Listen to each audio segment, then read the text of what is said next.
Joe Farina, and I'm a second-year student at Penn State Berks, majoring in secondary education. Today, I'm going to talk to you about an experience that I was lucky enough to have this semester, peer mentoring. Peer mentoring is an experience that can be beneficial to all involved. So whether you're here as a student or a faculty member, hopefully today I'll be able to show you how it can help in many forms. So I'm going to tell you how I became a peer mentor and how my peer mentoring program works, along with testimony from both students and my professor about our program, along with others' research to back up the claim that peer mentoring is very beneficial. Now, I would like to preface before I go any further, I will be talking about students in this presentation, but all the names have been changed to protect their privacy. So CAS 100 Effective Speech is a basic gen ed speech class that all Penn State students need to take at some point in their career. A simple definition of this class is given to us from LinePad, which is Penn State's big administrative site for classes. It describes it as a class where you can learn principles of communication implemented through presentation of speeches with some attention to group discussion and message evaluation. So as a good Penn State student that I am, I took this class my second semester in spring 2017. I was lucky enough to take it with the amazing Dawn Pfeiffer-Wright. So I've given a lot of speeches before, so going into this class, I had no fear. As you can tell, I don't care about getting in front of people and actually talking about stuff. But I knew from the very first day that I was going to be able to actually learn a lot from this class.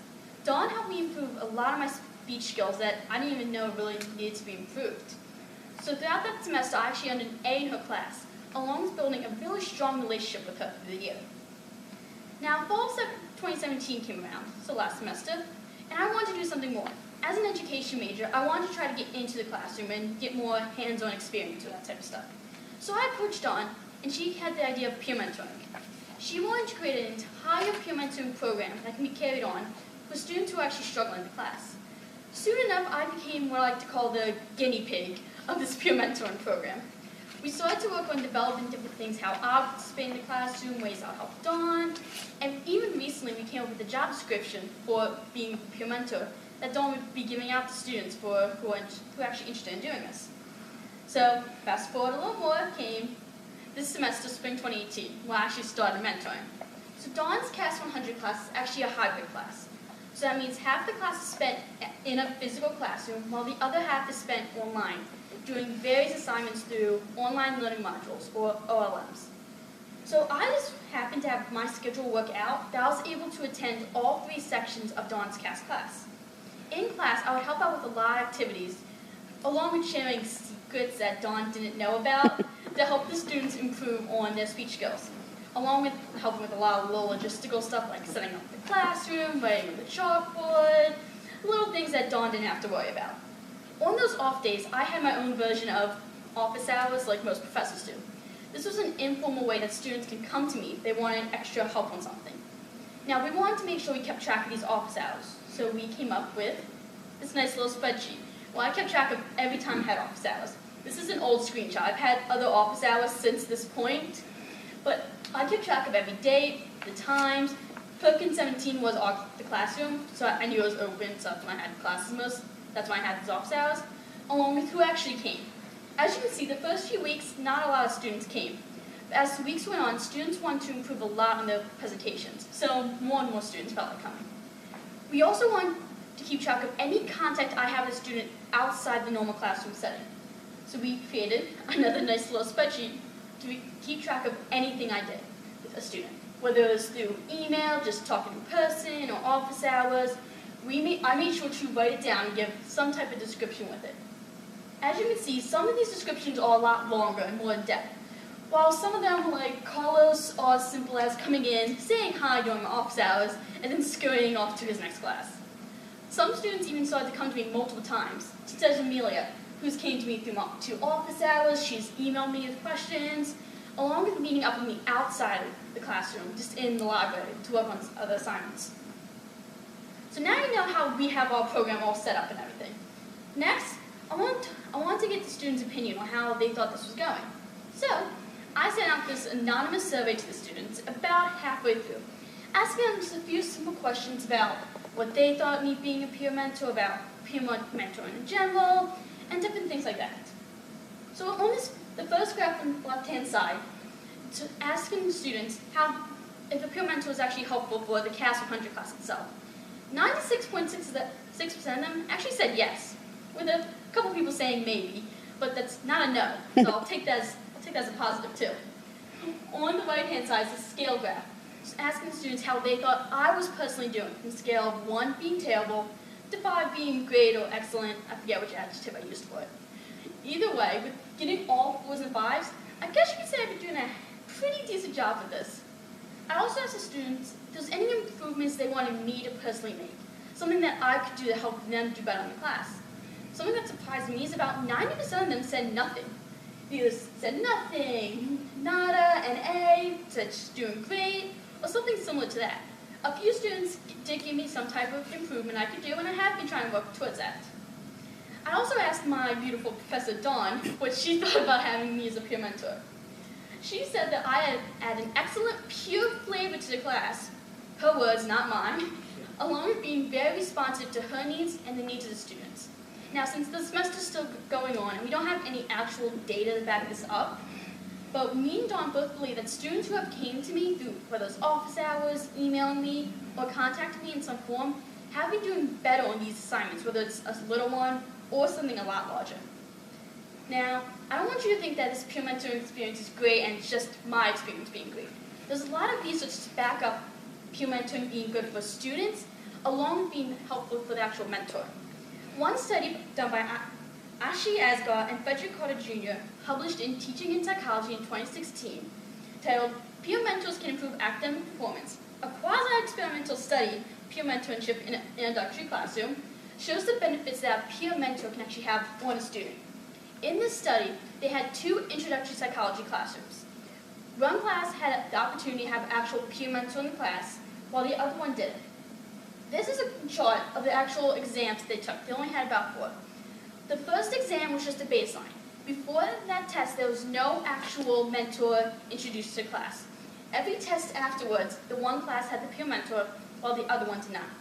Now, exams 2 and 3, there's not much of a difference, but you see a really big jump in exam 4. Along with, it's hard to see on this chart, but there is a difference between just exam 1 and exam 4 that we're going to look a bit further into right now. So here's in the number form, the average scores for the first exam. As you can see, there's only about a point or so difference between the 2 of them.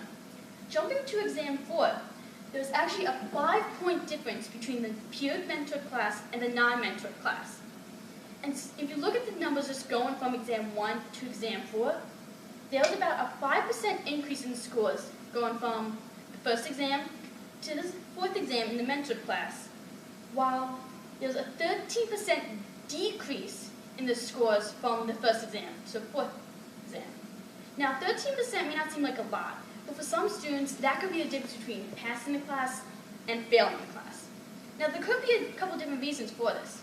They asked the students who were in these introductory classrooms with the peer mentor how they thought their experience was. 62% of them said the peer mentor encouraged them to study, while 70% of them said the peer mentor made them more confident in the material.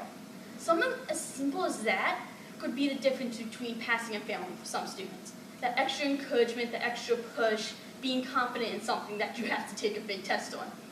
And in fact, 98% of the students said a peer mentoring program should continue on throughout the years.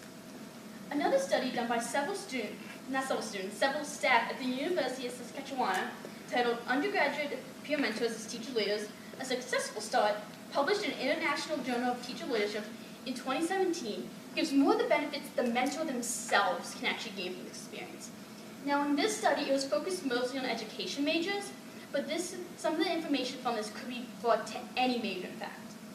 So one thing that the peer mentors in this class, for this study, said that they had a chance to actually practice what they'll have to be using in the future. They were able to practice their instruction and leadership skills in a non-evaluative setting of experimentation and risk-taking without having to worry about actual grades.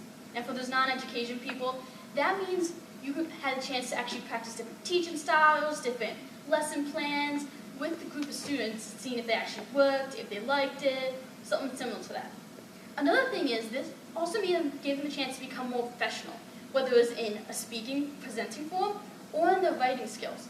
Yeah, many students said they felt more aware of what they were saying and how they were perceived by the students through doing their peer mentorship. Also being able to write more professionally, whether it was through emails or it was through lesson plans. So overall, from my experience, personally my experience, I've gained a lot of actual experience, actual information that I will be using in the future as a secondary education major. I've also been able to build a lot of great relationships, whether it was with my professor Dawn or it was with other students in there. But one of the greatest and most rewarding things about this whole thing was I was able to see students grow.